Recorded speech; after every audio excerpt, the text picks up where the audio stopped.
Hello, and welcome to the Partner4Work virtual information session related to our upcoming RFPs for adult and youth services. I'm Rob Cherry, CEO for Partner4Work, which is the workforce development board for Allegheny County and the City of Pittsburgh. In this session, you'll hear from Susie Pushkar, our Chief Policy and Research Officer, Dr. Carl Wesley, Chief Program and Innovation Officer, Katrina Katasevich, our Director of Special Projects, Andy Smith, Senior Director of Adult Programs, and Mayada Christensen, Senior Director of Youth Programs. Before the presentation, here's a short description of workforce boards and the role workforce boards play in strategic workforce development systems. What is a workforce development board? A workforce development board is a formal group of community leaders serving a city, a county, or a region that identifies the needs of the local job market, oversees one-stop career centers, and works to coordinate and align workforce development initiatives in their area. Workforce development boards with membership from business, local elected officials, labor, economic development, educators, and community leaders foster high-growth career opportunities to meet the needs of their regional economy. This system exists to help businesses find qualified workers to meet their present and future workforce needs and help workers acquire skills for employment opportunities. A workforce development board is the link between a region's workforce talent and its employer skill needs. They convene industry and their workforce and education partners in real time to impact the skilling and reskilling of America's workforce and put people back to work in career pathways that provide self-sufficiency. Together, this diverse group of leaders helps their community target recruitment opportunities, identify labor market trends, partner on economic development investments, and create resources to benefit all members of the community. As the Workforce Development Board for Allegheny County and the City of Pittsburgh, we are stewards of federal dollars. We're also required to competitively procure for partners to help match job seekers with jobs and businesses with the talent they need to thrive. We also have a mandate to share labor market information and help make sure that our provider partners, businesses, job seekers, schools, and others understand our local labor market. So I'm going to share some labor market information with you today, but what I share will really only scratch the surface. Allegheny County anchors the southwestern Pennsylvania labor market. We have about 53% of the workers in the southwestern PA labor market and about 54% of the region's jobs. Allegheny County is home to 1.2 million people and has a labor force participation rate of about 62.9%, which is not fully recovered from pre-pandemic levels. Allegheny County is also among the oldest, whitest, and most native-born counties in the United States. This means there's a clear need for investments driven by equity to make sure that there are opportunities for all Allegheny County residents to succeed in the labor market and to make sure that businesses have the talent they need. While our current unemployment rate in Allegheny County is near the lowest it's ever been at 3.3% in September, we know that that's the unemployment rate for the general population. Typically, the unemployment rate for Black residents of Allegheny County is 2 times that of the general population. The unemployment rate for youth in Allegheny County, those 16 to 19 years old, is typically 3 times that of the general population. And the unemployment rate for Black young adults in Allegheny County tends to be 5 times that of the general population. Given the right supports, networks, and training, Allegheny County workers have significant opportunities in office and administrative support roles, healthcare practitioners and technical support, and business and financial operations. The data on the screen represent workers employed by occupation in Allegheny County and Pennsylvania. Our big industry drivers are healthcare and social assistance, educational services, finance and insurance, and professional, scientific, and technical services. There are also significant numbers of people in the region employed in retail trade and accommodation and food service, but we are looking really for partners who can help build pathways into opportunity occupations And so those are jobs that pay more than $15 per hour and require less than a bachelor's degree in terms of formal education. You'll see many of those on the screen here, but we're open to programs preparing workers for other jobs in family sustaining occupations. There's a lot more information available at the research tab on our website, which is www.partner4work.org. Next, I'll turn things over to Dr. Carl Wesley, our Chief Programs and Innovation Officer. Thank you, Susie. The need for alteration to our policies and practices are as apparent as the stats that Susie just laid out. We are aware of the status and outcomes of our workforce system, which is why we are constantly sifting and winnowing through fact points to ensure we are making data-informed decisions as we work toward building a workforce system that works for everyone, particularly the most vulnerable and abandoned segments of our customer base. When learning about the stats and figures and how they influence workforce within the region, the reactions can be quite mixed, ranging from surprise to concern. However, the actions that follow are usually the same. The reports are quoted in a series of sound bites, presentations, and press releases. Then they fade to obscurity, only to be placed in a desk drawer or a zip drive and resurrected for reference once the next report is commissioned. We understand that systems can be difficult to change. Now, programs can pivot with the agility of a speedboat, while system change can be a lot like trying to turn a cruise liner, which is why Partner4Work must take a dual approach. While developing regional workforce policy, we must also be intentional about making programmatic policy that meets the needs of people in real time with the aid of data analytics. Benjamin Franklin once said, "If you do tomorrow what you did today, you get tomorrow what you got today." It is within this line of logic that has prompted us to conduct an honest appraisal of our workforce system needs and commit to enacting common sense measures that are supported by evidence-based research and high-impact practices. Given our understanding of the dynamic nature of our regional workforce system and the enormity of its independent moving parts, we are fully committed to working with partners, community members, and other stakeholders to build a collaborative, intricate workforce ecosystem that bolsters unfettered access and centers on the user's experience. We have made several changes to this year's RFPs for Adult Dislocated Worker, Youth WIOA and TANF, as well as the PA CareerLink operator. These changes are a result of responding to the feedback elicited during strategic planning focus groups. The changes that we have put forth are designed to be implemented incrementally and will position us to make future adjustments in a seamless manner. This year's specific changes are highlighted later in the presentation. We have completed our strategic planning, and we have created a vision that is lofty and attainable. And we are being very thoughtful about what is required to achieve the transformative results that we seek. Next up, you will hear from Katrina Katasevskis, our Director of Special Projects. Thanks, Carl. I'm going to provide an overview of the primary contract opportunities that are offered by Partner4Work, some on an annual basis. Partner4Work administers the Learn and Earn Summer Youth Employment Program on behalf of Allegheny County and the City of Pittsburgh.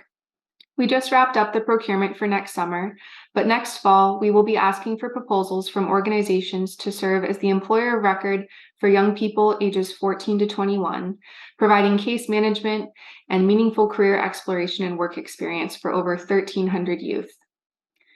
For youth workforce development services, Partner4Work selects community-based providers to serve youth and young adults ages 14 to 24, providing career exploration and work experience with local employers, as well as offering employment placement or enrollment in post-secondary ed. The RFP for these services is forthcoming. As for adult career services, Partner4Work selects providers of WIOA Adult and Dislocated Worker services to be delivered primarily from the PA CareerLink Comprehensive Centers located in Pittsburgh and Allegheny County. We also select a WIOA one-stop operator service provider to manage the functions of the CareerLink centers and to facilitate collaboration amongst the partner agencies of the CareerLink system. Partner4Work administers the Allegheny County Employment Advancement and Retention Network program, also called EARN, and the Work Ready program, which provides case management, training, and career services to TANF and SNAP recipients. Partner4Work also procures providers of industry-recognized training programs for job seekers 18 and older, with the intent to strengthen collaboration between training programs, workforce development providers, and employers. Finally, Partner4Work is always interested in building partnerships to serve priority groups that may face barriers to employment. Keep an eye on the Partner4Work website for announcements regarding discretionary grants and procurements. We also partner with organizations that need our support as a fiscal sponsor on their own proposals for other sources of funding.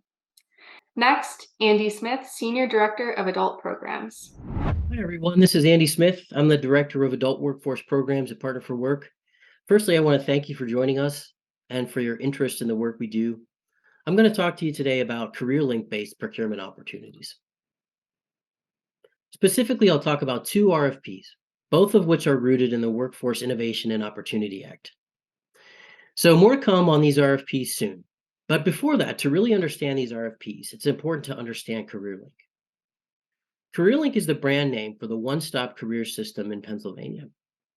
It's a system created at the federal level by WIOA, overseen by the Department of Labor. It brings together a collection of publicly funded workforce development programs, and the goal of the system is to coordinate workforce development services and streamline access for customers. So at the local level, all these programs are made available through one-stop career centers. And in Pennsylvania, those are called CareerLink centers. Here in Allegheny County, we have two CareerLink centers, both of which offer comprehensive one-stop services. And that includes career services, training services, business services, and more. All of which are delivered to job seekers, employers, and other stakeholders in our area. And we have a center located in downtown Pittsburgh on Penn Avenue. And we have one located east of the city in Forest Hills. You could find out more about both of these centers in the RFPs once they're issued. Each of these centers includes services and supports from multiple partners and programs. WIOA defines much of that, but we have the ability to decide locally on some parts of it as well. The partners work together to create a unified system of workforce development services. I've highlighted two of the programs in this image, which are the focus of the RFPs that we're talking about today. So as the workforce board for Pittsburgh and Allegheny County, Partner4Work has an important relationship with CareerLink.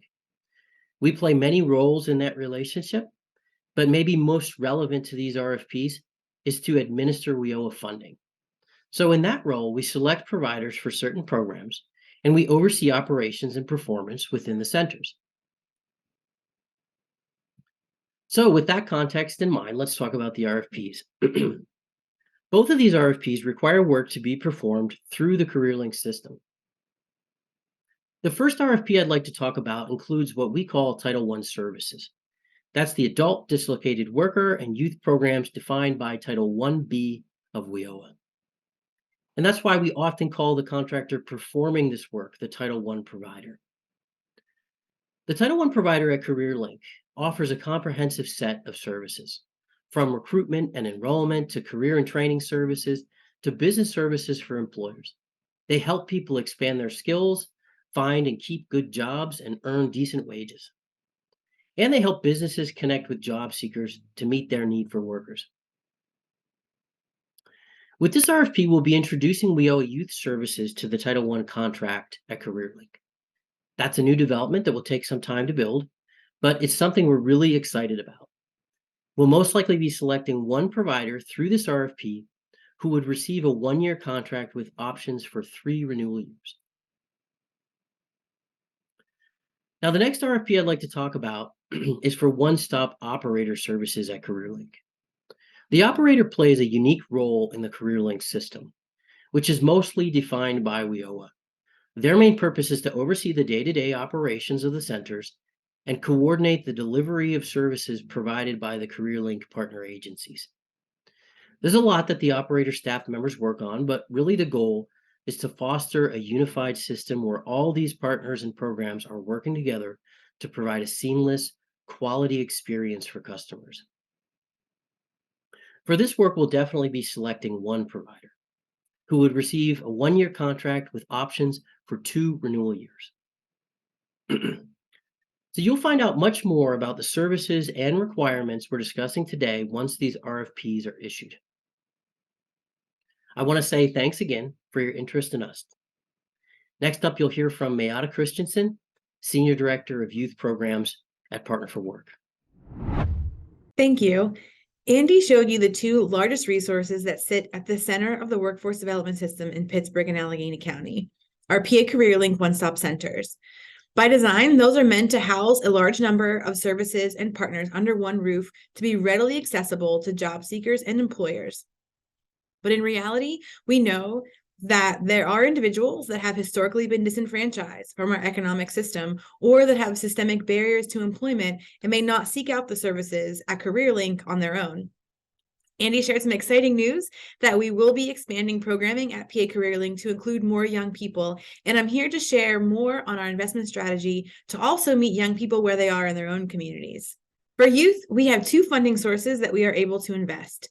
Through WIOA and TANF Youth Development Funds, we are able to direct a maximum of $5.2 million in public funds to support the career trajectory of young people ages 14 to 24 who have systemic barriers to employment. We estimate awarding around 18 contracts for 1 base year and up to 3 additional renewal years. These funds are participant-based in that they must be spent on youth who have been verified as eligible per the funding source requirements. And the new strategy that Carl mentioned involved prioritizing our investments based on geographic impact, industry connections, and strategic career opportunities for young people. Allegheny County Department of Human Services has developed a community need index. Annually, DHS maps county municipalities and neighborhoods within the city according to their index scores, with the highest need areas being places where unemployment is high, education needs are high, many families are living below the poverty line and are led by single moms, and there's a high frequency of 911 calls for gunshots fired. Partner4Work is prioritizing these areas to be the places we want to ensure we have established partnerships that provide services where they are needed the most. And because of the intersectionality of race, economics, and our justice system, Black and Brown young people make up the majority of the people who live in these communities. This makes our investment strategy one of racial and economic justice, just as much as it is workforce development. We heard from Susie that there are well-paying jobs that we know of within the industries of healthcare, technology, financial services, construction, and manufacturing that are accessible to young people after high school and require less than a 4-year degree to start. We also know that there will be jobs available in the future that we've never even heard of that will also need a skilled and ready workforce. Because we want those jobs to be filled with the faces of the young adults who matriculate through our programs, Partner4Work is making a shift within our youth programming to begin to intentionally align our system to do so. A key idea behind social justice is the notion that if you're not at the table, you're on the menu. To ensure young people with systemic barriers to employment have a seat at the table with access to these opportunities, we plan to invest in work-based learning experiences that include chances to explore a variety of careers, experience a range of workplaces to prepare for the path that just feels right, and connect with potential employers in their fields of interest. Over time, we hope to connect all partners and those at PA CareerLink to curate more complete career pathways into employment or post-secondary education for young people. Only then are we truly enabling young people to make informed choices about the table they'd like to join and creating intentional entry points for their chairs to fit. To that end, the Youth and Young Adult Career Services RFP will ask for proposals that fit into one of 2 models. The first is career exploration and experience programs. These programs involve a number of employer partners who are willing to provide opportunities to connect with employers for job shadowing, internships, cooperative education, paid or unpaid work experience, career mentoring, or transitional jobs. Occupational training, credentialing, or dual enrollment in post-secondary education can fit into this program model, but they should not be the sole purpose of the program. These types of programs are offering young people broad exposure to employers and workplaces so that they make informed choices to formulate their career plans. These programs will most likely be supported with TANF youth funds and be required to meet the criteria related to that funding stream. The second model is pathways to employment and retention. Providers operating under this model provide work-based learning opportunities like pre-apprenticeships or employer-based training that is intended to result in employment or enrollment in post-secondary education. These programs provide opportunities for training and credentialing that are industry recognized and support a young person's career trajectory. They also have committed employer partners who are willing to hire young people at wages that meet or exceed $15 an hour. Paid or unpaid work experience is required as a tactic for young people to build their resumes, establish strong references, try out fields of interest, and build strong work habits. These types of programs can leverage our funds to provide supportive services to mitigate for barriers, and after exit can provide follow-up services to assist young people in retaining employment or enrollment in post-secondary education. These programs will most likely be supported with WIOA youth funds and be required to meet the criteria related to that funding stream. Programmatically, we seek to support innovative and creative programs that have strong case management practices supported by evidence or best practices and committed employer partners that offer experiential work-based learning opportunities to youth. Ideally, we hope to support a number of programs that align with the priority industries I mentioned earlier to provide young adults with equitable access to those job opportunities. In terms of partners, Partner4Work would like to direct its investments to community-based providers who exemplify job quality best practices and have demonstrated success in serving high-needs populations. We seek those who are willing to work together and with PA CareerLink to curate work-based learning experiences for young people that form career pathways to jobs that provide upward mobility and economic justice. All contracted providers will become stewards of public dollars and will therefore be expected to meet the administrative and data requirements for the funding streams as well as Partner4Work. Next, you'll hear from Kristen Kramer, our Chief Financial Officer, to explain some of the administrative requirements associated with our potential partnership. Thank you, Mayada. Hello, I am Kristen Kramer, the Chief Financial Officer here at Partner4Work. I will be guiding you through our administrative and fiscal requirements. First off, I'd like to thank you for taking the time to watch this segment on the financial overview, and I promise to make this as interesting as possible. Because we have federal funding, we adhere to the rules and regulations of Uniform Guidance 2 CFR 200, Uniform Administrative Requirements, Cost Principles, and Audit Requirements. This is an effort by the OMB to streamline guidance for the management of federal grant awards and to strengthen the oversight of federal funds. It is a government-wide framework for grants management and provides an authoritative set of rules and requirements for federal awards. In our request for proposal in Appendix E, you will find some more details regarding administrative and budget requirements, along with specific uniform guidance references. If you are chosen as a provider for this RFP, we will be sending you our budget template to fill out. The budget template is comprised of multiple tabs, which detail out expenditures for the program into specific categories, and there are 6 tabs in total. They pull into one combined tab, and once the budget is approved by the program team and our fiscal team, it will be inserted into your contract. You will fill out the budget spreadsheet along with a budget narrative to submit to Partner4Work. Our contract team will prepare the contract and place it into negotiations with your organization through our contract system called ParleyPro. Our contract templates can be found online at partner4work.org under the public documents section and under contract templates in case you would like to look at them ahead of time. Once your contract has been fully executed, you will receive an invoice template, which will correspond with your approved budget and the contract. Invoices are to be submitted monthly to our accounts payable inbox at accountspayable@partner4work.org. They are due by the 10th of every month. So, for example, for the month of August expenditures, the invoice would be due September 10th. If the 10th falls on a weekend or a holiday, they are due the next business day.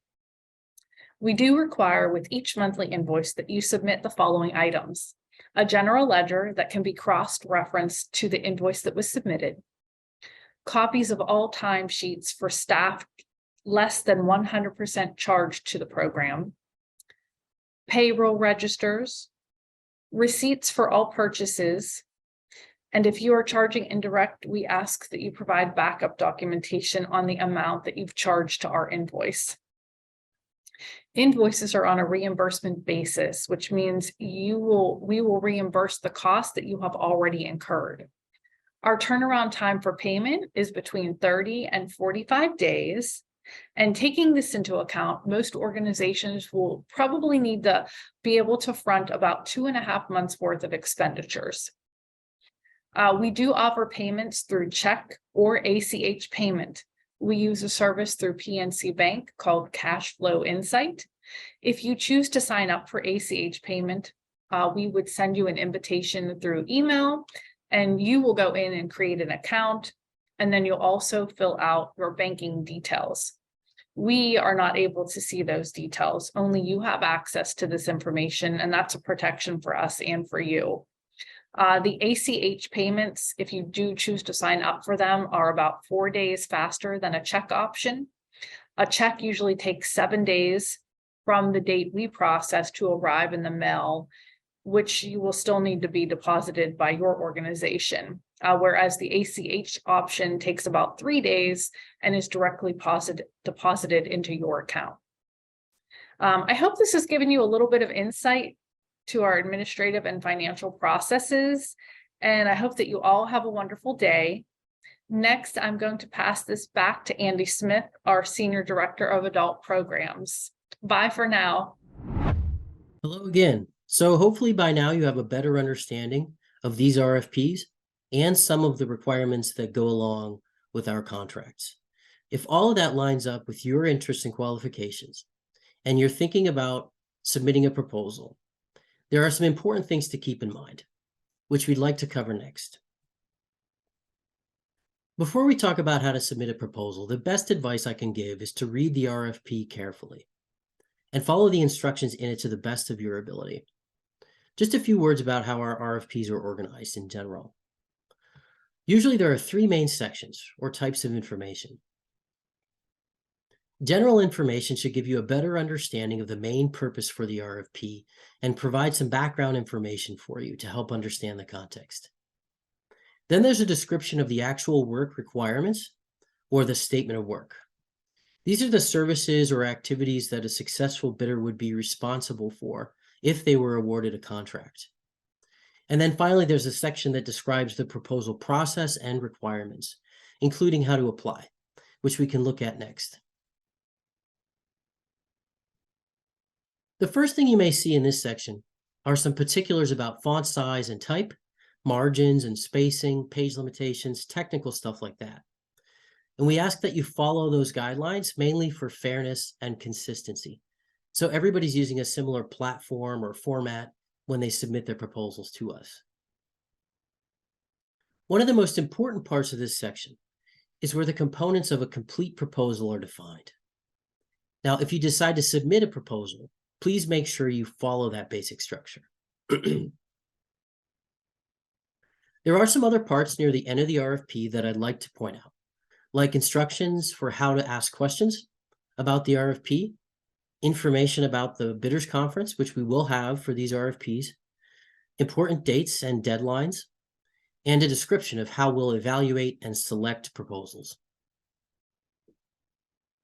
And then finally, here are some key dates that will drive the process for these RFPs. First, we plan to publish the RFPs on November 21st. We plan to hold a bidders conference on December 7th, and then proposals will be due on January 16th. The rest of January and February will include proposal review, and then we may also have discussions with select bidders. That's going to depend on the proposals we receive. In any case, our goal is to notify everyone of our selections sometime around the end of March. But please keep in mind that these dates and the timeline are tentative. If things change for any reason, we'll do our best to let everybody know. Okay, so to close us out, you'll hear again from Mayada Christensen. Thanks again for your time and interest. Thank you for taking the time to watch this video and to learn more about our upcoming RFPs that'll be posted in a few days. If you'd like to submit a proposal, please do, and follow the directions that Andy gave, and it will be listed in detail in those RFPs that are posted. If a service contract is not a good fit for your organization, but you'd like to partner with us in some other way, please reach out. We are always on the lookout for new and innovative ways we may be able to connect with others to partner for work. Thank you.